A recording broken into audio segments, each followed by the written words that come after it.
ഇതാണ് മഹർ.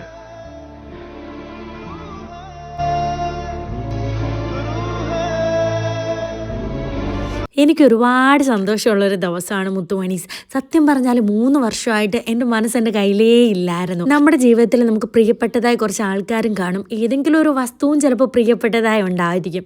അങ്ങനെ എനിക്ക് പ്രിയപ്പെട്ട ഒരു സാധനം സ്വന്തമാക്കാനാണ് ഇന്ന് പോകുന്നത്. കഴിഞ്ഞ 3 വർഷമായിട്ട് ഈ ബാങ്കിൻ്റെ ലോക്കറിലാണ് ആൾ. എൻ്റെ മനസ്സും സത്യം പറഞ്ഞാൽ അതിൻ്റെ കൂടെയാണ്. ഒരു ദിവസം പോലും ഞാൻ അതിനെപ്പറ്റി പറയാതേ ഇരിക്കില്ല അണ്ണനോട്. ഞങ്ങൾ സ്കൂളിൽ പഠിക്കുന്ന സമയത്ത് അന്നിതുപോലെ നമുക്ക് മൊബൈലും കാര്യങ്ങളും ഇല്ല, ഒരേ നാടാണ്, നാട്ടുകാരാണ്. അപ്പോൾ സ്കൂൾ വിടുന്ന സമയം എന്തെങ്കിലും ഒന്ന് സംസാരിക്കും. എന്നോ ഒരിക്കൽ അണ്ണൻ എന്നോട് ചോദിച്ചു, കല്യാണത്തിന് നിനക്ക് എത്ര പവൻ്റെ താലിമാല വേണം? അന്ന് ആ പക്വതക്കുറവിൽ ഞാൻ പറഞ്ഞു എനിക്കൊരു 7 പവൻ വേണമെന്നേ. പിന്നെ 9 വർഷത്തെ പ്രണയം, അതിനുശേഷം കല്യാണം ആയപ്പോഴോ ഞാനതൊക്കെ മറന്നു. പക്ഷെ അണ്ണൻ മറന്നില്ല. അന്ന് ലീവിന് അണ്ണൻ കല്യാണത്തിന് വന്നപ്പോൾ ഇതുപോലെയായിരുന്നു കുറേ പെണ്ണുങ്ങൾ. അവരുടെ വീട്ടിൽ കടവും ബാധ്യതയൊക്കെയാണ്, പ്രത്യേകിച്ച് നിനക്കൊന്നും കിട്ടാൻ പോകുന്നില്ല, 7 പവൻ്റെ താലിമാലയൊക്കെ ഇട്ട് കെട്ടണോടാ, 2-3 പവൻ പോരേന്നൊക്കെ.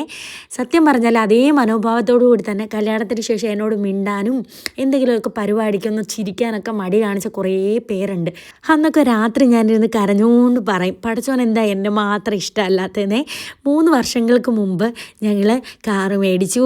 പിന്നെ വസ്തുവിന് 5 ലക്ഷം രൂപ അഡ്വാൻസ് കൊടുത്ത സമയത്താണ് അണ്ണൻ്റെ കടയിൽ നിന്ന് ഒരാളെ മസിരി ഉപദ്രവിക്കുന്നത്. അങ്ങനെ അണ്ണൻ പോയി പിടിച്ച് തെള്ളയൊക്കെ ചെയ്തു. ആ സമയത്ത് മാപ്പ് പറയണമെന്നൊക്കെ പറഞ്ഞ് അണ്ണൻ ഭയങ്കര സങ്കടം, ചെയ്യാത്ത തെറ്റല്ലേന്ന്. അന്ന് ഞാൻ പറഞ്ഞു, സാരമില്ല അണ്ണൻ നാട്ടിൽ കയറി വാ, മാപ്പൊന്നും പറയണ്ട, പഠിച്ചോൻ എന്തെങ്കിലും ഒരു വഴി കാണിച്ചു തരുമെന്നേ. അപ്പോൾ 20 ലക്ഷം രൂപയും കൂടെ വേണമായിരുന്നു വസ്തു മേടിക്കാൻ. അങ്ങനെ ഞങ്ങളുടെ ബാങ്ക് അക്കൗണ്ടിൽ കിടന്ന പൈസയും കുറച്ച് സ്വർണ്ണമൊക്കെ പണയം വെച്ചു. പ്രമാണം എഴുതുന്ന സമയത്ത് കുറച്ച് പൈസയുടെ കൂടെ ആവശ്യം വന്നപ്പോഴാണ് മാല പണയം വെച്ചത്. അതിനുശേഷം അണ്ണൻ്റെ ഒരു വസ്തു ഉണ്ടായിരുന്നു, അത് വിറ്റിട്ടാണ് ഞങ്ങൾ വീട് പണി പകുതി വരെ ആക്കിയത്. അതിനുശേഷം ഞാൻ യൂട്യൂബിൽ വന്നു ക്ലിക്കായി. പിന്നുള്ള നോട്ടം മുഴുവൻ വീട് പണി പൂർത്തീകരിക്കണമെന്നായിരുന്നു. ഇപ്പോൾ പാല് കാച്ചൊക്കെ കഴിഞ്ഞതിന് ശേഷമാണ് ഇത് മാല എടുക്കാൻ പറ്റിയത്.